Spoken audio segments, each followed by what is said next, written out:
The Newsround on Off the Ball. With Gillette. Put your best face forward with our new and improved razors. This is News Talk. All right, it's Thursday's Off the Ball. Nathan with you until 10 o'clock. Is it coming home? God, we'll be sick of that by Sunday night. We're going to be talking a lot, though, about the Euro 2020 final over the next 3 hours. John Giles will be giving his thoughts. Maybe he can make the comparison of this England team to the World Cup winners of 1966. That is the level we're talking about with this England team right now. We'll also have David Myler for his thoughts ahead of the final, and James Richardson as well, a man with a foot in both camps in some ways. That's coming up on the football show. Brian O'Driscoll will be with us after 8 o'clock to give his thoughts on the latest developments on the Lions in South Africa. They are now going to play a game on Saturday. They're going to play the Sharks again, and it seems as though maybe the COVID situation in the Lions camp isn't as severe as we thought this time yesterday. So Brian O'Driscoll with some strong thoughts on that coming your way after 8 o'clock. We'll check in on the tennis at Wimbledon as well. 53106 is the text number. At Off the Ball if you want to get in touch on Twitter. Will O'Callaghan is with us. Evening, Will. Evening, Nathan. How are you getting on? And Johnny Ward in his England jersey. Good man, Johnny. What's the crack? Are you keeping well? Grand, yeah, grand. I think it could be coming home, Nathan.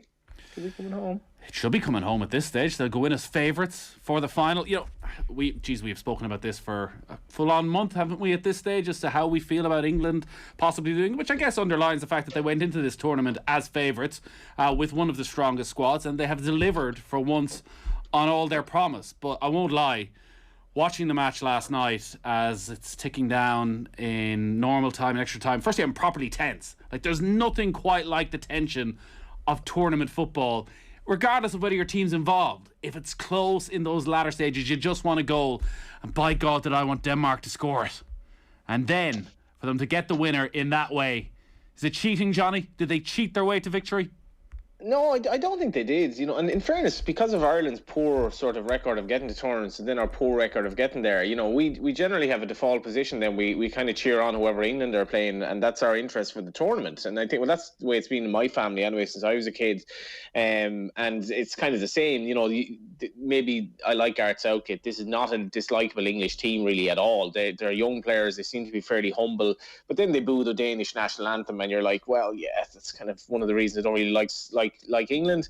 But I think, to be fair, the Sterling situation, I thought it was a borderline decision, but I thought Didi Hamann RT was way over the top on it. Like, I thought none of the video replays really proved one way or the other. I think there was a bit of contact. In general, I think Sterling's a fairly honest player, and he went down, but like, so what? He was kind of two players converged on him. It wasn't like he fell over. And I thought it was a borderline one. I thought there were too much hysterics about it afterwards, but ultimately they were the better team. Is diving cheating? Yeah, it is. Is it? I think really it is, yeah. Premeditated, it's just something that happens. Well, he didn't dive, though. There's a difference in getting contact and maybe going down, but diving is different. Like, diving is effectively making a meal of something that never happened. I saw Kevin Doyle making the point, and he was showing the replay, probably the best angle, where it does look as though there is the slightest contact. Now, all the responses are, he's already gone down before the first contact, and then there's a second little nudge. But if you're a player of the talent of Raheem Sterling and the speed that he does everything, maybe all it takes is the slightest contact. Well, look, he's slaloming at a bit of pace and changing direction when he gets into the box. And I think the foul isn't on the touchline side. The foul is probably the contact that comes across where he gets kind of hip checked, but not with too much force from the left-hand side as he goes to try and switch his feet again. Like, it's not the most egregious decision of all time. It's one of those that you're appealing massively for a penalty if it's your player who's gone down in the box. You're extremely disappointed if it's your team who the penalty's been given against. Like, it's a soft one in the grand scheme of things. But, like, when you looked at the VAR, and I thought when they showed the second angle on it, like, it was very hard to overrule the referee's decision if the referee felt that there was contact on Sterling's left leg. Like, he wasn't diving in the way, and I would use the word diving for Harry Kane quite a few times during the game last night. Like, Harry Kane hit the deck multiple times. Sterling, I don't think was going down before he got the contact, but it is one you'd have to classify as a soft penalty.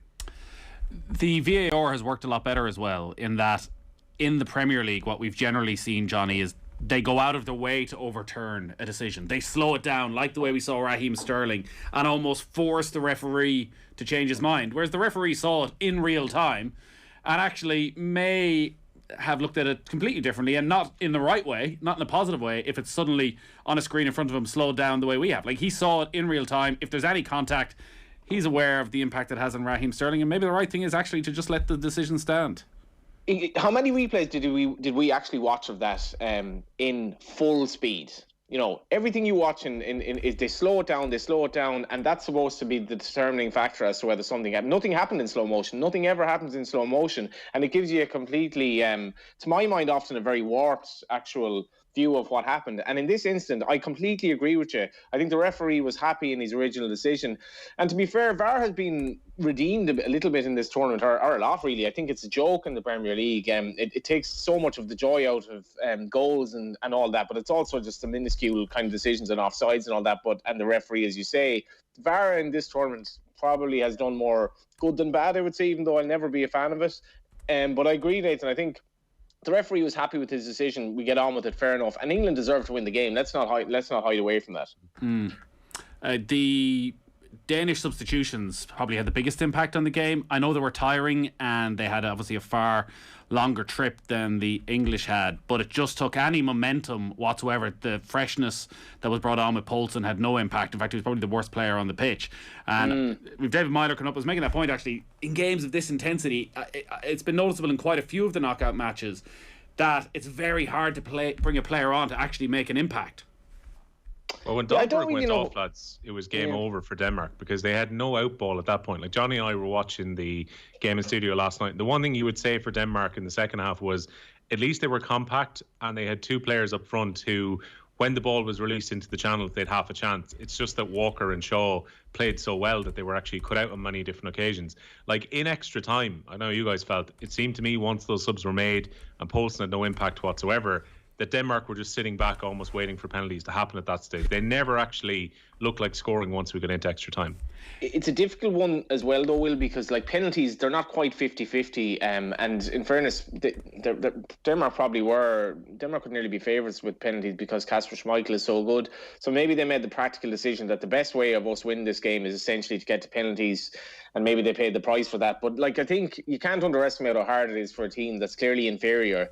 The effort that they put in over the tournament and the effort that they put in that England game is really, really hard. I mean, the mental concentration of the two defenders, even for the penalty on Sterling, where you have a player like that who's so quick and such a low central gravity, and to be doing that for 120 minutes, it's really, really tough. And I think, like, you could see at the end when England must have had the ball for 2 minutes, and when Denmark did get it back, they were absolutely shot.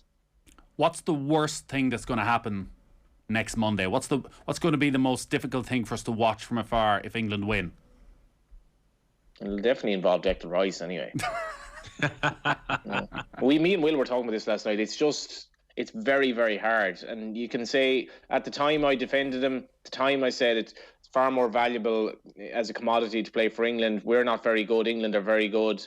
He's every right to make the decision. But the more you watch him play, the more you watch him sing the national anthem, the more you watch him G up the English crowds, the same crowd that booed the Danish national anthem. It's hard. Yeah, I'm with you. I didn't have any great issue with him deciding, you know what, I've decided to go to England. He was a young guy when he came over to Ireland. But it's like, okay, just calm it down a little bit, Declan. You don't need to be the number one Mr. England here. The kissing the badge, Jesus, come on, please.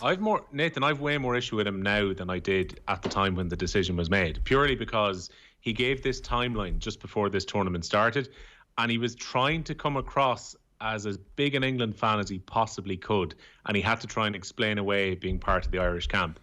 And when he explained that in June of 2018, he had gone, I think it was to Dubai to watch the World Cup with his mates, said he was singing God Save the Queen, and he had decided at that point he wanted to play for England. He played for Ireland. He's spoken off the ball on the first week of June when we played the USA in a friendly, when he got capped for the third time by Martin O'Neill.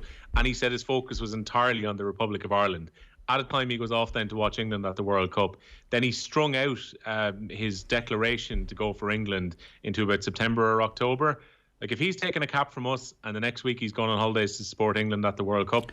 Well, listen, you go on holidays, you have a few drinks, and next thing you're singing God Save the Queen Who hasn't it happened to, Will? Who hasn't it happened to? Not a guy who kissed the badge with the Ireland under-21s just a few months before that too. Like, whatever about Grealish, at least Grealish was upfront about all this. Like, he never came across and collected the award that he was due to be given. Did Grealish not come across and collect the award? Is there not a picture of Jack Grealish standing there with the award?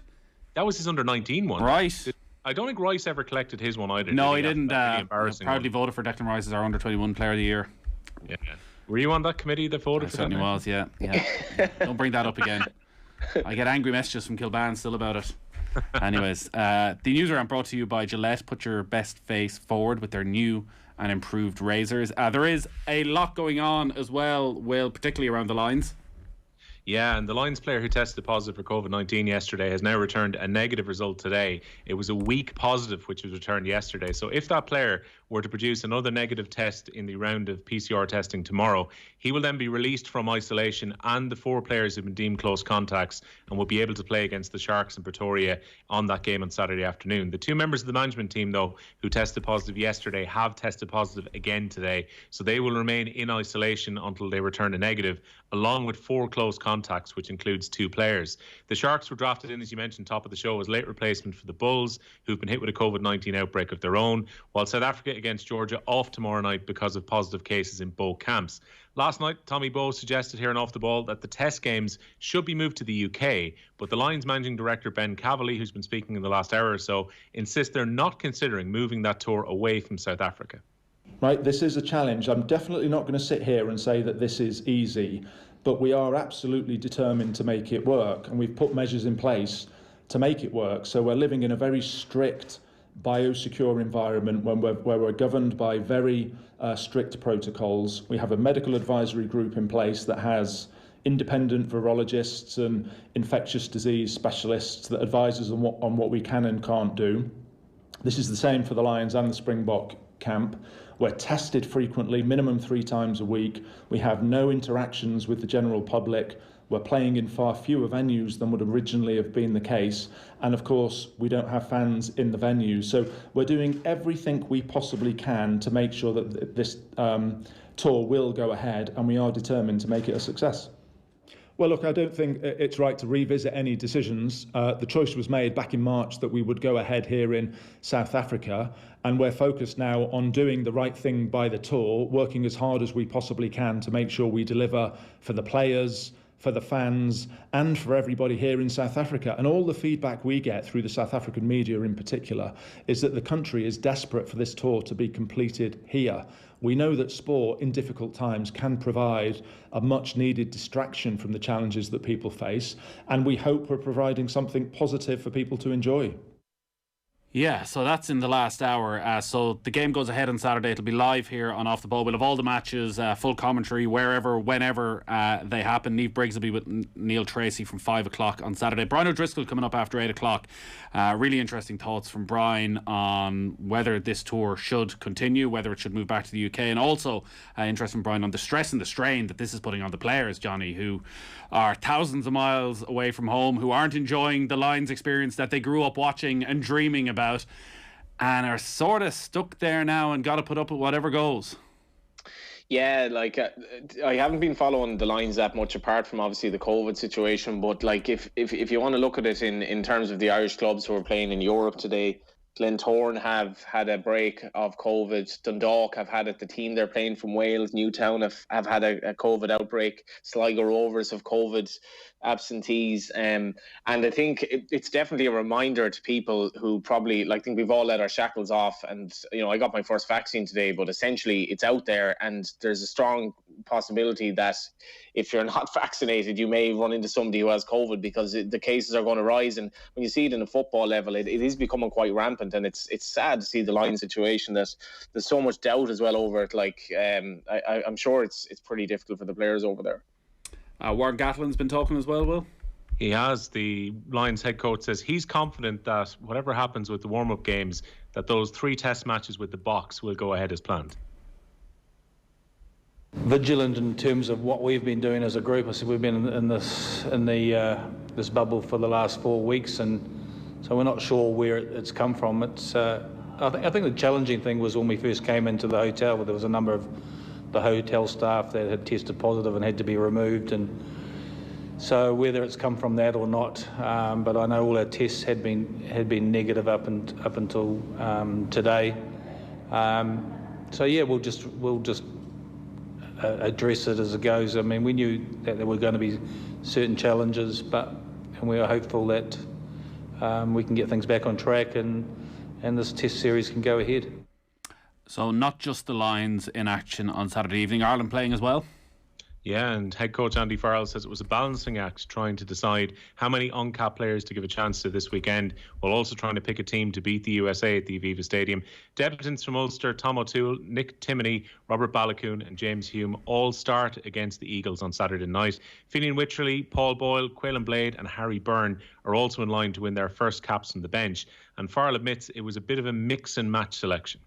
Yeah, it is a balancing act because this is a team game, isn't it? You know, it's just about the team, and the individuals within the team are super important. But it's about performance, and it's about the individuals making sure that they can put the best foot forward for the team, you know, and deliver what's been asked of them. So getting that balance right is key for any selection week.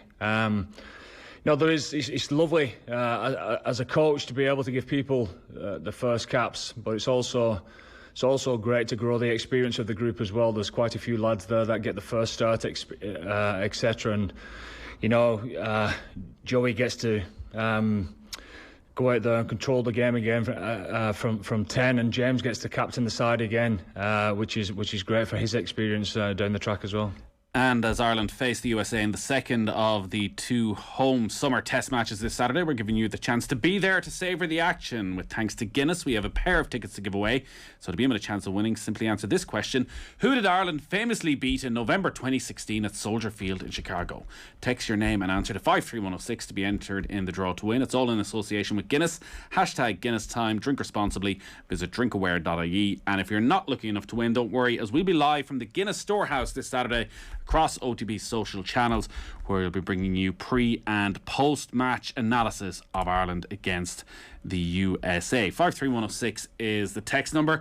On England against Denmark, there were a few little bits of controversy around the winning goal. So there was 2 balls on the pitch. Turns out the rules on that mean if the ball isn't interfering with play, the referee doesn't have to pull it.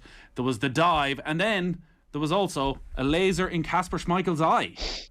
Yeah, UEFA taking disciplinary action, lads, against England after that laser was in the eyes of the Denmark goalkeeper Kasper Schmeichel. It happened just before he saved Harry Kane's extra time penalty, but Kane did score from the rebound to send England through to the final against Italy next week, on Sunday night even. Fans also, as Johnny mentioned, booed the Danish national anthem before the game. And former England captain Gary Neville has been given his view on that penalty. He feels it never should have been awarded. I genuinely think last night that team would have succeeded without that penalty. I think it would have done something different and got that goal. I know that people might say, well, that's a ridiculous thing to say, but I genuinely think they were okay in that game. I said at the end of full time, I think we're okay here because we're playing well. The last 15 minutes of full time, we played well. When Dolberg and Damsgaard went off for them, the game changed completely. And they lost their legs, they lost the counter-attack. I thought Declan Rice and Phillips in midfield, along with Shaw and Walker, really stopped the counter-attacks, and we were absolutely brilliant at sustaining our attacks from probably about 70 minutes on. And at that point, I thought we had the game in our hands. And for me, I think the goal would have come. It was never a penalty in my book. I think it was really soft, but the referees have been consistent in this tournament. They've been very, very, I suppose in some ways, reluctant to overturn these types of decisions. Doesn't make it right or wrong. I think the officiating has been absolutely outstanding. But if we were on the other end of it, we'd be absolutely gutted. So, no, not for me, but I'm glad that we got it. Well, it's easy to say in hindsight, isn't Gary? It's easy to be magnanimous in victory. Real shame for Kasper Schmeichel as well, Johnny, because, geez, he was bloody brilliant all through the tournament.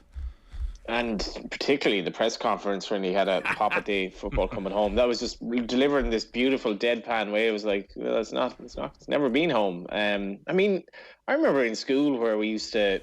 We were in the tech in Mount Bellew, and we gave our teachers, we gave them a tough time, in fairness. Now maybe they'll reflect on it as kind of a bit of learning fun experience. In hindsight. Certainly there was a laser at the board, and teacher course would turn around and the laser would be gone. Teacher would turn back to the board and the laser would reappear. But to do that to a goalkeeper in that situation, it's pretty sad. To be fair, he's a brilliant goalkeeper. I have to say, is he not entitled to be at one of the best clubs in the world? Well, he's won the Premier League, hasn't he? But it'll be interesting to see, does somebody come in from... I watched Leicester. I was commentating on Leicester in the Europa League last year, and it was a game obviously behind closed doors, and you could hear everything that happened during the game. And Kasper Schmeichel basically ran the game from being in goal. Now, the language that was going out on air wasn't really for children. If I was in the apologising mode that you sometimes get, I would have been apologising every 5 seconds.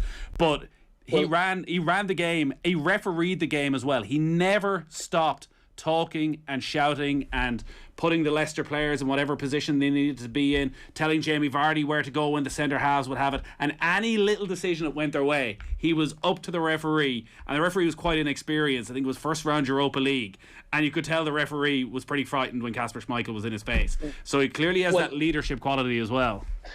I was talking to Will about this last night. This tournament for people of my age, sort of our age, shall we say, Nathan, is that fair enough? Let's all in together. Well, we both got the vaccine this week. It's a strange experience, isn't it, going to the vaccine and suddenly you're in a room and everybody is the exact same age. Everybody who was there was hundreds of people there, and I'm looking around going, so we're all around 39. Am I older looking or younger looking than these people? Well, this was a double-edged sword in that, like, wow, I look relatively young compared to these people, but maybe they don't think that, so I must look the same as these people, who a lot of whom looked about 50, I thought. So I was like, well, but it is a kind of a... Anyway, the point I was trying to make was that we have a lot of nostalgia in this tournament, where, you look at Vialli, Enrique, Mancini from just the other semi-final, but Kasper Schmeichel saved, the first save from the Sterling shot at 1-0 was just so much exactly like what his dad would do. And then you also spoke about, like, that's been one of the highlights, and there haven't been many of going to games behind closed doors. Like I was in Tala last year and I could hear Zlatan Ibrahimovic's voice in the middle of a game. It's quite cool. But you do hear, apparently, when Ireland played in the Aviva Stadium and Bazuna was in goal, you could hear him. He was really impressive. But Schmeichel is exactly like his dad again in that. And it's so important as a goalkeeper. You get, I've been watching Dundalk tonight, and Beebe, who's been their keeper, I'd highly doubt he's the sort of keeper. The confidence has been very low this season. I'd highly doubt he's the keeper who shouts at his team, and it's absolutely vital, because it's organisation. Having said that, you have to gain the respect of the other players, because otherwise it's just going to be head wrecking, which Schmeichel has actually so good. Well, he didn't need to shout at them tonight, did he, Will? No, Dundalk going really well at the moment, lads. 2-0 up. Dave McMillan, Michael Duffy. 3-0 even, first half. Well, if it's 3-0, they're in an even better position. Will Patching has got the third goal. Aren't going to be consideration here either if they were to concede one. They're playing Newtown of Wales in Oriel Park, so Patching now putting them 3-0 up. Still about 20 minutes left in that one. Sligo Rovers 0-0 against FH in Iceland. Bohemians are the late kickoff against Stjarnan. That game gets underway at 8:45 Irish time. Iceland an hour behind us, so it's going to be a late finish for the Gypsies players, but they're in decent form going into that. These three games are all in the qualifiers for the Europa Conference League. We'll be talking Wimbledon after 8 o'clock, but we now know the makeup of the ladies singles final. Yeah, we're going to have a first-time women's champion no matter what happens on Saturday afternoon. The world number one, Ashley Barty, says she's completed a dream by getting to the final at SW19. Earlier today, she beat the 2018 winner Angelique Kerber in straight sets to reach her debut decider in London. She'll face Karolina Pliskova, who came from a set down to win in 3 against the second seed Arnia Sabalenka. That was a really, really good match. And Pliskova might even be the mild favourite given her experience on grass going into Saturday. And time for a couple more quick stories. Yeah, well, the Olympics is going to be behind closed doors. Organisers of the Tokyo 2020 Games confirming that today. A state of COVID emergency is running through the Japanese capital, with the Olympics now just 2 weeks away. The president of the Games, Seiko Hashimoto, said this evening it's regrettable that spectators will be unable to attend. I know Johnny was watching this afternoon. The Irish Horse Racing Regulatory Board today faced calls for it to be disbanded at an Oireachtas Agriculture Committee hearing. The hearing was investigating claims made by trainer Jim Bulger a few weeks ago that there's doping issues in Irish racing and that faces potentially a Lance Armstrong moment. Bulger himself declined an invitation to appear at the meeting on legal advice because he wouldn't have had parliamentary privilege. Independent TD Michael Collins called for the IHRB to be dismantled and replaced by a new independent body to police the sport. Horse Racing Ireland Chief Executive Brian Kavanagh, for his part, said all winners in Ireland are currently being tested, and he says there's been an increase in out-of-competition testing as well. You were watching this, Johnny? What did you make of it? Just that particular line, I think the race post had it briefly, the Collins thing, that's just such an outlier in terms of what happened. In fairness to the IHRB and HRI, it did very well. And these Oireachtas committee meetings are so bizarre. I mean, it was done on Zoom and there were technical issues. You had Michael Ring really annoyed with Senator Ronan Mullen, who many people may have heard of, my neck of the woods. I think we leave it at that. But Michael Ring was waiting, he had his hand up, the Zoom hand. I mean, if he had an actual hand up, it was up for about an hour and a half, and he got completely annoyed that Senator Mullen shouldn't have had the seniority, and he got a question in ahead of him. And it was 2 hours of very little happening. But to be fair, the IHRB actually did very well, and that Collins suggestion that it should be disbanded was, in the overall scheme of things, really was neither here nor there. I think if you believe some of the stuff that Paul Kimmage wrote on Sunday, none of it was substantiated. Literally none of it whatsoever was substantiated today. They are a couple of fascinating articles with Jim Bulger over the last few weeks from Paul Kimmage. It's good to see that they've moved on and that these things are far more organised. These are Oireachtas committees now ever since that day with the FAI. No. Well, I mean, I'll never forget that. But in terms of the structure, I mean, it's so flawed because one particular politician, he could talk for 10 minutes, and that's we only have 2 hours here, and we've so much to get through, and they are a bit farcical, but kind of strangely entertaining in a kind of a bleeding my life away type way. What a way to spend a Thursday afternoon. Johnny, great stuff as always. Thanks, Nathan. Good to see you. Will, thank you as well. So otbsports.com if you want to get any of the rest of the day's sports news. So coming up on the football show, we've David Myler and James Richardson looking ahead to the Euro 2020 final. John Giles coming up in just a moment, and then after 8, Brian O'Driscoll. But it's almost 7:30. John Giles waiting. What type of midfield is Herrera? He's not a box-to-box. He's not defensive. He can't do a killer pass. Why is he on the pitch? For what? See him come here and